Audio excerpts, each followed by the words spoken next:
안녕하십니까.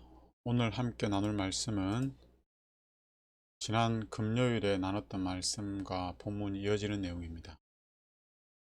요한복음 4장과 시대의 소망 19장에 있는 말씀으로 말씀을 나누겠습니다. 사마리아를 통과하여야 하겠는지라 라는 제목입니다. 요한복음 4장에 있는 말씀을 함께 읽겠습니다. 4장 1절로 7절입니다. 예수께서 제자를 삼고 침례를 베푸시는 것이 요한보다 많다 하는 말을 바리새인들이 들은 줄을 주께서 아신지라. 예수께서 침례 베푸신 것이 아니요 제자들이 베푼 것이라. 유대를 떠나사 다시 갈릴리로 가실새 사마리아를 통과하여야 하겠는지라. 사마리아에 있는 수가라 하는 동네에 이르시니 야곱이 그 아들 요셉에게 준 땅이 가깝고 거기 또 야곱의 우물이 있더라. 예수께서 길 가시다가 피곤하여 우물 곁에 그대로 앉으시니 때가 6시쯤 되었더라. 사마리아 여자 한 사람이 물을 기르러 왔음에 예수께서 물을 좀 달라 하시니, 다 잘 아시는 내용이죠. 예수님이 사마리아에 있는 수가라는 마을에 가셔서 한 여인을 만나는 내용입니다. 우물가의 여인이라고 하죠. 예수님이 이 우물가의 여인을 만난 내용으로 저희들 앞으로 계속 말씀을 살펴볼 텐데요. 오늘은 요한복음 3장 끝부분과 요한복음 4장이 이어지는 내용이에요. 그러니까 시대소망 18장과 19장이 이어지는 내용입니다. 예수님이 요한의 제자들과 당신의 제자들 그리고 바리새인들에 의해서 분열이 일어날 것이라는 것을 아셨습니다. 그래서 유대를 떠나서 갈릴리로 가시고자 하셨죠. 무엇보다도 분열을 막는 것이 중요했기 때문에 그렇습니다. 근데 이 당시 이제 팔레스틴 지역은 크게 예루살렘을 중심으로 유대와 그리고 그 위에 사마리아 또 그 위에 갈릴리로 이렇게 구분이 되어 있었습니다. 이렇게 구분이 되어 있었습니다. 유대, 사마리아, 갈릴리, 유대, 사마리아, 갈릴리 이렇게 구분이 되어 있었는데요. 예루살렘에서 갈릴리로 이동할 때는 사마리아를 이렇게 가로질러 가는 것이 가장 빠른 길이었습니다. 그러나 유대인들은 사마리아를 가로질러 갈릴리로 가는 경우는 거의 없었습니다. 유대인들과 사마리아인은 사이가 매우 안 좋았기 때문입니다. 유대인과 사마리아인의 사이가 좋지 않은 이유 중에 하나가 성전 재건을 할 때에 이제 지금 예수님 당시 성전을 헤롯 성전이라고 하는데 그 성전 전에가 스룹바벨 성전입니다. 바벨론에 의해서 무너진 성전을 다시 재건을 하는데 사마리아인들이 자기들도 함께 재건할 수 있도록 기회를 달라 했지만 유대인들이 거절을 하게 되죠. 그 이후에 사마리아인들은 성전 재건을 아주 심하게 방해를 하게 됩니다. 그리고 사이는 더더욱 안 좋아지게 되죠. 그 내용이 이제 에스라 4장 1절로 4절에 나옵니다. 사로잡혔던 자들의 자손, 이들이 이제 사마리아인입니다. 사마리아인들이 이스라엘의 하나님 여호와의 성전을 건축한다 함을 유다와 베냐민의 대적이 듣고 스룹바벨과 족장들에게 나와 이르되 우리도 너희와 함께 건축하게 하라. 우리도 너희 같이 너희 하나님을 찾노라. 아수르 왕 에셀하도니 우리를 이리로 오게 한 날부터 우리가 하나님께 제사를 드리노라 하니 스룹바벨과 예수아와 기타 이스라엘 족장들이 이르되 우리 하나님의 성전을 건축하는데 너희는 우리와 상관이 없느니라. 바사 왕 고레스가 우리에게 명령하신 대로 우리가 이스라엘의 하나님 여호와를 위하여 홀로 건축하리라 하였더니 이로부터 그 땅 백성이 사마리아인이죠. 그 땅 백성이 유다 백성의 손을 약하게 하여 그 건축을 방해하되 너무 심하게 건축을 방해를 해서 건축을 포기하기에 이럴 정도였습니다. 근데 왜 유대인들은 이 사마리아인들을 성전 재건에 동참하지 못하도록 했을까요? 그 이유는 그들이 우상 숭배를 완전히 버리지 않았기 때문입니다. 사마리아인들은 하나님도 경외하면서 우상도 섬기는 그러한 신앙을 가지고 있었습니다.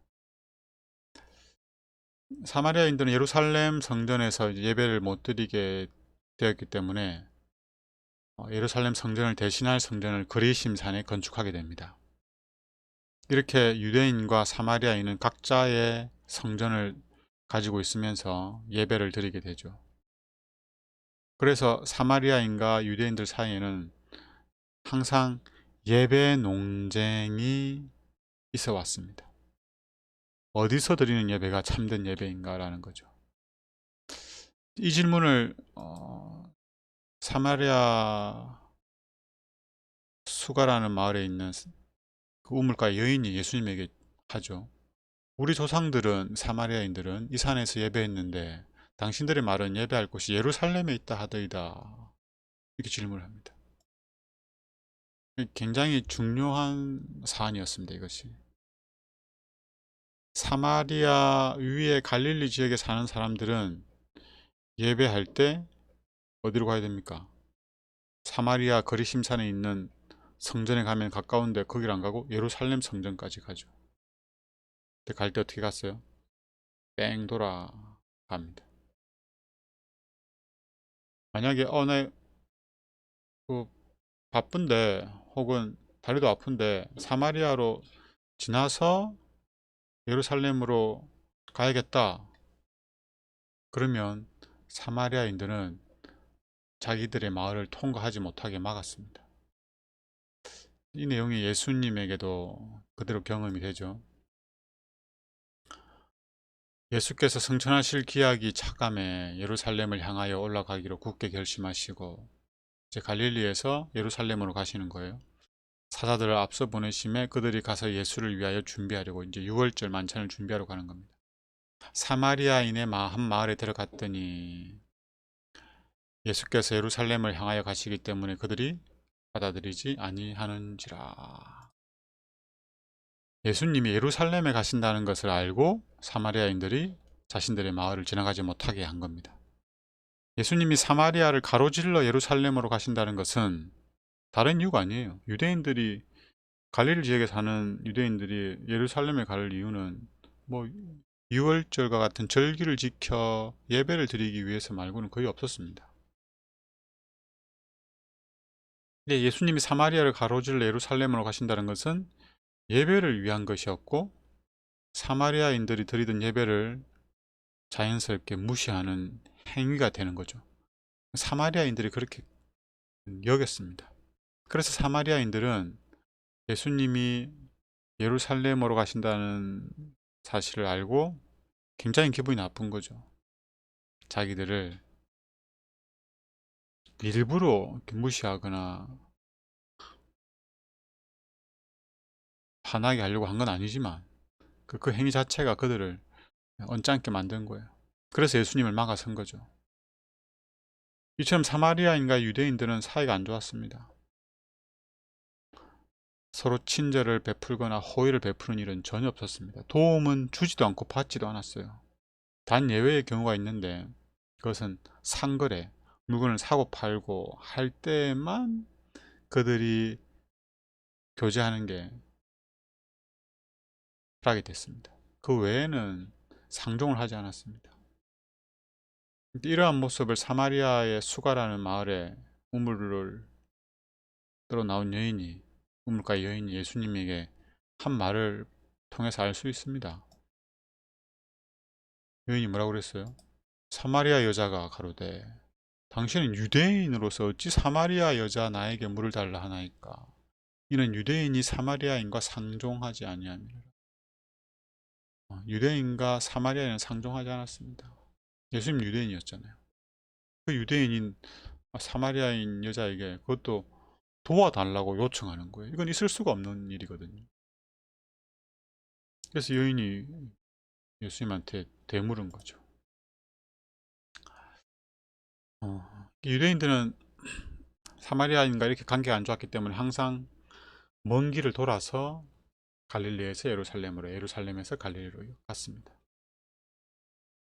그런데 예수님은 오늘 본문을 보니까 그렇지 않으셨죠. 오늘 본문을 보니까 예수님이 사마리아를 통과하여야 하겠는지라고 합니다. 예수님 어디 가시는데요? 갈릴리로 가시는데. 몇 말씀 다른 번역본을 좀 살펴보겠습니다. 우리가 들고 있는 성경책에는 사마리아를 통과하여야 하겠는지라고 되어 있는데 킹 제임스 성경에는 사마리아를 거쳐 가셔야만 하였더라. 반드시 사마리아를 통과해야 하겠으므로 라고 되어 있습니다. 번역의 차이이긴 하지만 예수님이 꼭 사마리아를 통과해서 갈릴리로 가야만 했다고 기록하고 있습니다. 그 이유를 설명하고 있지는 않아요. 그럼 우리는 그 이유의 내용을 통해서 알 수 있죠. 예수님이 왜 사마리아를 지나서 갈릴리로 가시고자 하셨는지를 말이죠. 유대인들은 갈릴리로 갈 때 사마리아를 지나가지 말아야 할 이유는 있었지만 사마리아를 지나가야 할 이유는 없었습니다. 하지만 예수님은 갈릴리로 가실 때 사마리아로 가야만 하셨습니다. 왜냐하면 그곳에는 예수님을 필요로 하는 한 여인이 있었기 때문입니다. 예수님에게는 그곳에 어떤 곳인지가 중요하지 않았습니다. 그곳에 누가 있느냐가 중요한 거죠. 어떤 곳이냐가 아니고 누가 있느냐가 중요했습니다.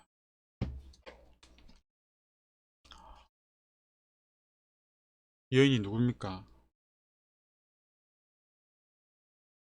5명의 남자와 살았고 이번에는 6번째 남자와 살고 있는 여인이었습니다.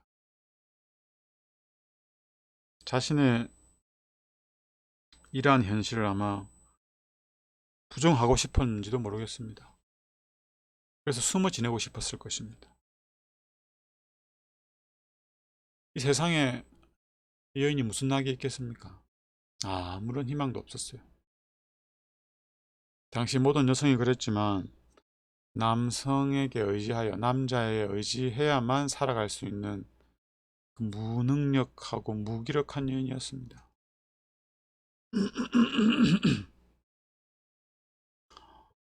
자신의 상태가 어떤지 알았기에 여인은 죄인처럼 사람들의 낯을 피해 거의 숨어 살다시피 했습니다. 여인은 스스로 이렇게 사는 게 무슨 의미가 있을까라는 질문을 수없이 했을지도 모릅니다. 이 여인은 계속 이런 삶을 살아야 하는 것일까? 살아야 한다면 왜 살아야 할까? 이런 질문을 매일 했을 겁니다. 다른 사람이 봐도 결국 자기 스스로를 봐도 자기가 자기 스스로를 봐도 살아야 할 이유가 없는 거예요. 삶에 아무런 희망이 없는 것처럼 보입니다. 그런데 이 여인에게도 한 줄기 희망의 빛이 있었습니다. 이 여인이 진짜 딱 한 가지 희망을 간직하고 있었던 게 있었습니다. 그게 뭐냐면 성경에 예언된 메시아가 오실이라는 약속이었습니다. 여인은 말씀을 알았고 또 말씀을 믿었어요. 그래서 메시아의 예언이 성취되면 그 메시아가 오시면 자신의 삶도 달라지리라고 믿고 있었습니다. 어쩌면 이것이 여인이 오늘도 우물에 나가서 물을 기르러 길러 오는 이유인지도 모르겠습니다. 이것이 여인으로 하여금 내일을 살게 하는 유일한 이유인지도 모릅니다. 예수님이 이러한 사실을 아셨습니다. 그리하여 굳이 갈릴리로 가시는 길에 사마리아로 가시겠다고 하셨습니다. 아니, 예수님은 사마리아로 가셔야만 했습니다. 사마리아 말고 다른 길로 가면 안 됐습니다. 왜냐하면 그곳에는 예수님을 필요로 하는 한 영혼이 있었기 때문입니다. 이 여인이 후에 예수님한테 이런 말합니다.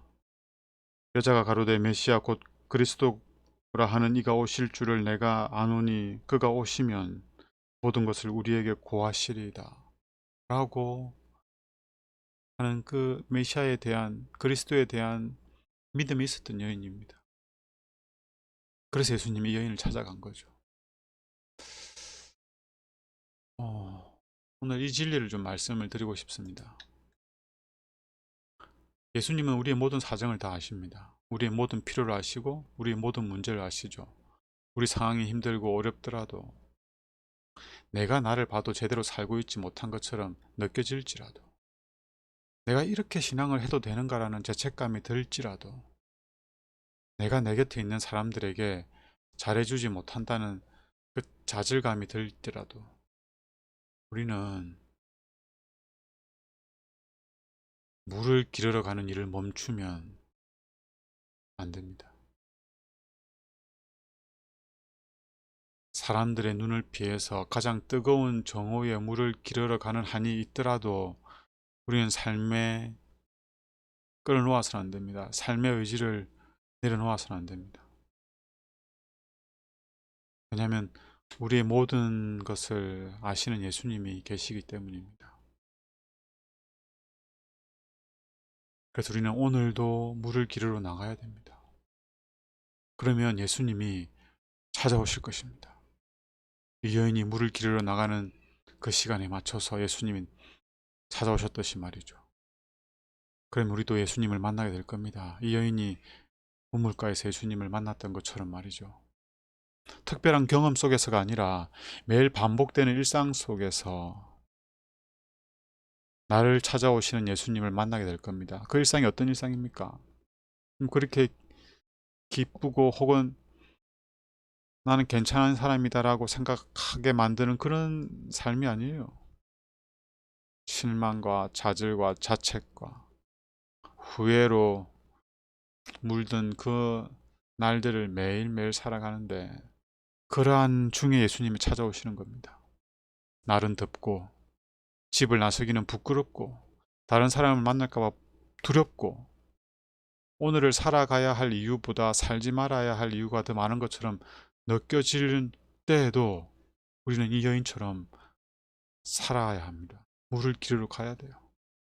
그러면 나를 위해서, 오직 나 하나를 위해서 찾아오신 예수님을 만나게 됩니다. 100마리의 양 중에 잃어버린 한 마리의 양인 나를 위해서 99마리 양을 우리에 두고 예수님께서는 찾아오실 것입니다. 이 세상에 죄인이 나 하나뿐이라 할지라도 예수님은 이 땅에 오실 것입니다. 그리고 나 하나를 위해서 십자가에 달려 죽으셨을 겁니다. 신물교훈에 있는 말씀입니다. 한 영혼의 가치를 누가 평가할 수 있으리요? 만일 그대가 그 가치를 알고자 하면 겟세마네 동산으로 가서 거기서 그리스도께서 그 핏방울과 같은 땀을 흘리시면서 큰 고민을 당하시는 것을 주목하여 보라. 십자가에 달리신 구주를 바라보라. 나의 하나님, 나의 하나님. 어찌하여 나를 버리셨나이까 하는 낙담의 부르짖음을 들어보라. 상처난 머리, 찔린 옆구리, 상한 발을 바라보자. 그리스도께서 모든 위험을 무릅쓰시고 행하신 것을 기억하자. 우리의 구속을 위하여 하늘 자체가 위험을 무릅썼던 것이다. 그리스도께서는 다만 한 죄인만을 위하여서라도 당신의 목숨을 버렸을 것이라는 것을 기억하면서 십자가에 가까이 나아가면 거기서 그대는 한 영혼의 가치를 평가할 수 있다. 그러니 우리도 우물가의 여인처럼 예수님에게 희망을 두면서 살아가면 좋겠습니다. 메시아가 오시면, 그리스도라 하는 이가 오시면 뭔가 나에게도 한 줄기 빛이 비춰질 것이라는 그 희망으로 내가 해내지 못하는 일들을 해낼 수 있으리라는 그는 바람으로 살아가면 좋겠습니다. 내가 어떻게 해봐야지가 아니고 내가 잘해봐야지가 아니라 예수님이 오시면, 예수님이 정말 내 삶에 찾아오시면 예수님이 나를 변화시켜 주시리라는 기대로 살아가면 좋겠습니다. 예수님이 내 삶의 주인이 되시면 내 삶의 무거운 짐과 해결하기 힘든 일들을 해결해 주시리라는 믿음으로 살아가면 좋겠습니다. 절대 여기서 포기하지 마십시오. 오늘까지 잘 살아오셨으니 내일도 살아가면 좋겠습니다. 내일도 물을 기르러 운물가로 나가면 좋겠습니다. 이렇게 매일매일을 살아가다 보면 오지 말아야 할 많은 이유를 뒤로하고 예수님께서는 나를 찾아오실 것입니다. 나를 찾아와야 할 많은 이유들을 뒤로하고 나를 찾아오신 예수님을 만나게 될 겁니다. 그리고 예수님을 만나면 좋겠습니다. 우리도 하나님 믿고 이 여인도 하나님 믿었습니다. 그러나 예수님을 만나지는 못했죠. 우리가 거절하지만 않으면 예수님은 우리를 찾아오실 것이고 만나실 것이고 어떤 상황 속에서라도 우리를 건져주실 것입니다.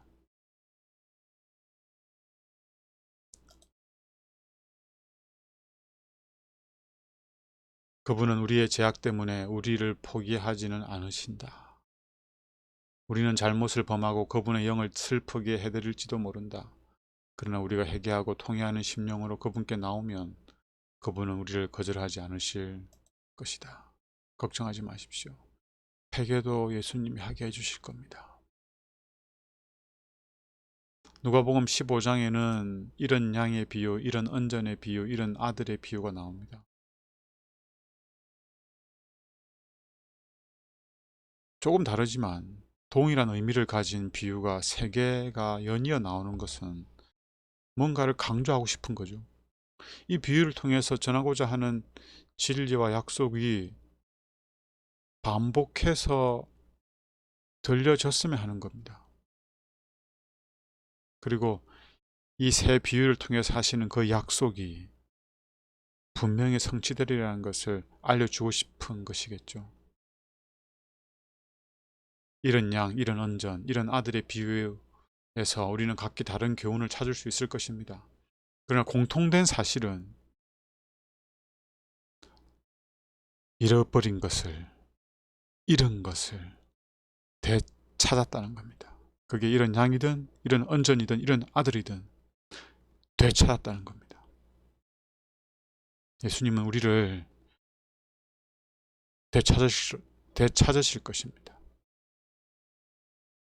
그러니 우리가 어떤 상황이든 어떤 처지이든 어떤 상태이든 그건 바라보지 마시기 바랍니다. 우리가 바라봐야 할 건 예수님입니다. 예수님이 언제 우리를 위해 죽으셨습니까? 언제 우리를 향한 사랑을 나타내셨습니까? 우리가 아직 죄인 되었을 때 그랬습니다. 죄인 되었을 때. 그러니 우리가 지금 예수님의 사랑을 받을 수 있는 조건 속에 있는 거예요. 버림받을 조건이 아니라 여전히 우리가 예수님의 사랑을 받을 조건에 포함되어 있는 겁니다. 아직 죄인 되었을 때.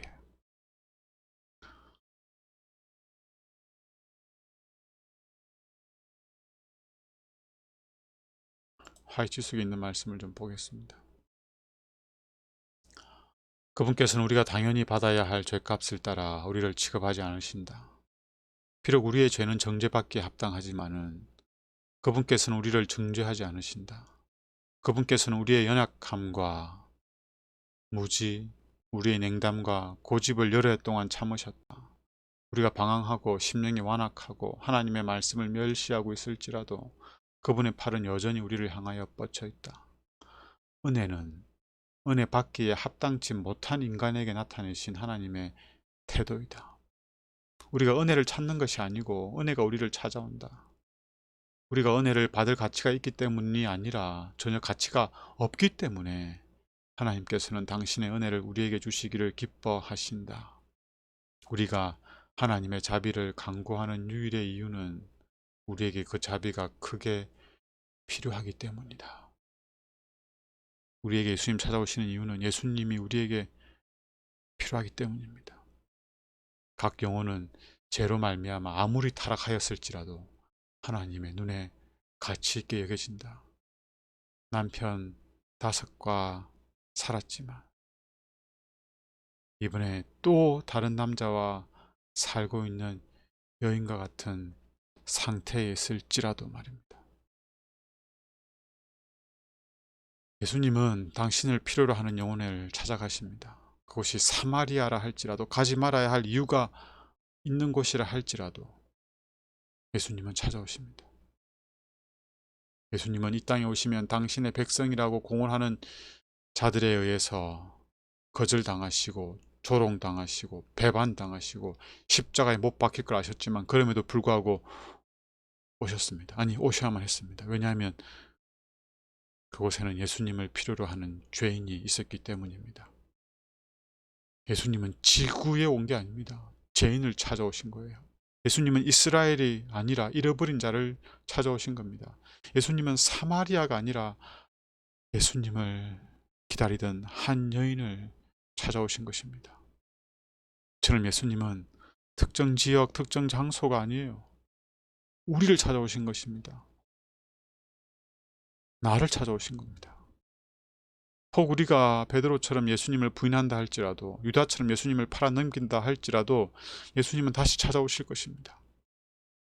죄로 물든 과거에 갇혀 삶의 의미를 찾지 못하는 사마리아의 여인과 같을지라도 예수님은 우리를 찾아오실 것입니다. 아니, 찾아오셔야만 합니다. 왜냐하면 우리에겐 예수님이 필요하기 때문입니다. 예수님은 우리를 사랑하시기 때문에 찾아오실 것입니다. 예수님은 우리를 사랑하십니다. 예수님은 나를 사랑하십니다. 그래서 꼭 찾아오실 것입니다. 사마리아를 통과하여야 하겠는지라. 내가 아무에게, 아무개에게, 내가 박정욱에게, 내가 아무개 집사에게 가야 하겠는지라. 이것이 오늘 우리를 향한 예수님의 음성이길 바랍니다. 기도하겠습니다. 하나님, 우리 자신을 보고 우리의 상태를 보고 우리가 살아온 과거를 보면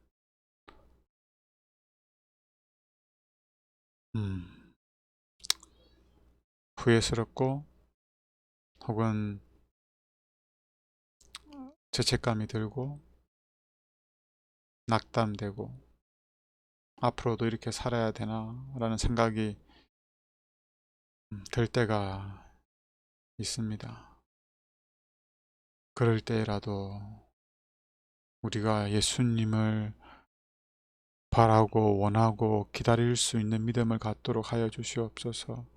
나의 어떠함이 아니라 예수님께서 나를 찾아오시면 그때 우리가 변화되리라는, 그때 우리가 희망을 갖게 되리라는, 그때 우리가 구원을 얻게 되리라는 소망을 안고 살아갈 수 있게 해주십시오.